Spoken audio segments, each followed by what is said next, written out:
Cyber প্রতারণার শিকার হলেন আবাস যোজনার এক মহিলা উপভোক্তা। প্রকল্পের ভেরিফিকেশনের নামে ফোন করে ওই মহিলার ব্যাংকের অ্যাকাউন্ট থেকে টাকা হাতিয়ে নেয় প্রতারকরা। বেশ কিছুদিন ধরেই বন্ধ রয়েছে রাজ্যে প্রধানমন্ত্রী আবাস যোজনা প্রকল্পের কাজ। কেন্দ্রীয় সরকার আটকে রেখেছে এই প্রকল্পের বকেয়া টাকা। এ নিয়ে কেন্দ্রের সঙ্গে রাজ্যের সংঘাত চলছে।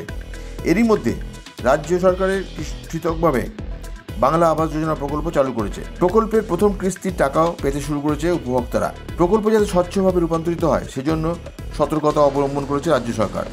আর এটিকে হাতিয়ার করে উপভোক্তাদের টাকা হাত পেতে নেমে পড়েছে সাইবার প্রতারকরা। এই ফাঁদে পড়ে পাণ্ডবেশ্বর ব্লকের নবগ্রাম পঞ্চায়েতের জোয়ালভাঙার বাসিন্দা রবিতা ভান্ডারী নামে এক মহিলা প্রতারণার শিকার হন। উপভোক্তা তালিকায় রবিতা দেবীর নাম রয়েছে। জানুয়ারি মাসে তার মোবাইলে একটি ফোন কল আসে। বাংলা আবাস যোজনার ভেরিফিকেশন করতে শীঘ্রই তার বাড়িতে আধিকারিকরা যাবেন। কনফার্মেশনের জন্য তাকে একটি ওটিপি পাঠানো হচ্ছে, সেটি জানালে তৎক্ষণাৎ ভেরিফিকেশন কনফার্ম হয়ে যাবে, এমনটাই জানানো হয়েছিল। এরপরই রবিতা দেবী ওটিপি জানিয়ে দেন, আর কিছুক্ষণের মধ্যেই ব্যাংক থেকে মেসেজ আসে যে তার অ্যাকাউন্ট থেকে 14,000 টাকা তোলা হয়েছে।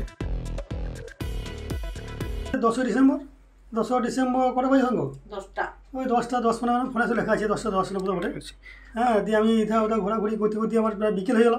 দিয়ে বিকেল যে ব্যাংকে যে চেক করলাম কোয়ান্টি ব্যাংকে, যে ব্যাংকে মাঝে বললাম স্যার ওদের তো অফিস বন্ধ হয়ে গেল।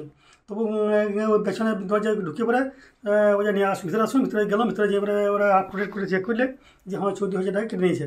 আমাকে ব্যাংকে মাঝে আপনি এক বুদ্ধি করুন সাইবার যান। আমি সঙ্গে সঙ্গে থানায় গেলাম। থানায় সাইবার গেলাম। সাইবার বলছে এখন লিখিত দরখাস্ত তুলি না, আপনাকে অনলাইনে করতে হবে। দিয়ে আমি অনলাইনে সঙ্গে করে এলাম। দিয়ে অনলাইনে করলাম। দিয়ে যে অনলাইনে থাকে আশুতোষ বলে, ও বলছে আপনি কাল সকালে আবার আসুন। দিয়ে তারা সকালে আমি গেলাম। সকালে যে আসবো বলে ঠিক আছে, আপনার কমপ্লেনটা আমরা দিয়ে নিয়েছি। আর টাকাটা কেটেছে রবি ভাইয়ের কাছ থেকে। আচ্ছা, রবি ভাইয়ের অ্যাকাউন্ট আমার লক্ষ্মী ভাণ্ডারের টাকা। আর আমার ল্যান্ডে প্রায় 4,000 টাকা, সেটা ল্যান্ডে 4,000 টাকা। এই টাকাটা ছিল, আর ছিল না পয়সা। হ্যাঁ, আমরা সব গরিব লোক টাকা কেউ থাকবে, যেটুকু পাই সেটুকুই কেমন জমা আছে। প্রতারকদের দ্বারা তিনি প্রতারিত হয়েছেন বুঝতে পেরে তৎক্ষণাৎ পাণ্ডবেশ্বর থানায় লিখিত অভিযোগ দায়ের করেন। অভিযোগ পেয়ে তদন্ত শুরু করেছে পাণ্ডবেশ্বর থানার পুলিশ। তবে এটাই প্রথম নয়। রবিতা দেবী এর আগেও সাইবার প্রতারণার শিকার হয়েছেন বলে জানা যায়। গত সেপ্টেম্বর মাসে একইভাবে তিনি এই ধরনের প্রতারণার শিকার হন। তৎক্ষণাৎ পুলিশে অভিযোগ জানালে সেবারের মতন তিনি তার প্রতারিত টাকা ফেরত পান। এ ব্যাপারে থানার এক আধিকারিক বলেন, ফোন কল করে ওটিপি চাইলে সে ব্যাপারে সাবধান থাকার জন্য সচেতনতার প্রচার নিয়মিত চলছে। কিন্তু তা সত্ত্বেও বিষয়টিকে গুরুত্ব না দেওয়ায় কেউ এই ধরনের প্রতারণার শিকার হচ্ছেন। আরও সচেতনতার প্রয়োজন রয়েছে বলে তিনি জানান। Tarun Bauri, LCW India, Pandabeswar.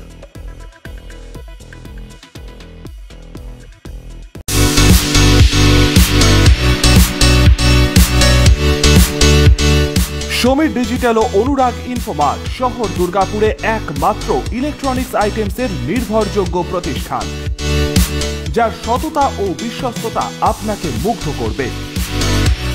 একই ছাদের তলায় আপনারা পেয়ে যাবেন Samsung, Oppo, Vivo, Realme, Redmi সহ বিভিন্ন ব্র্যান্ডেড কোম্পানির ফোন। এছাড়াও টিভি, ওয়াশিং মেশিন, ফ্রিজ সহ বিভিন্ন ব্র্যান্ডেড কোম্পানির ইলেকট্রনিক্স আইটেম। প্রতিটি কেনাকাটার উপর থাকছে আকর্ষণীয় সব অফার। 0 ডাউন পেমেন্টে ক্যাশব্যাকের সুবিধে সহ থাকছে সারা বছর জিনিস কেনার সুবিধে। এছাড়াও ডেবিট কার্ড ও ক্রেডিট কার্ডে EMI এর সুবিধা।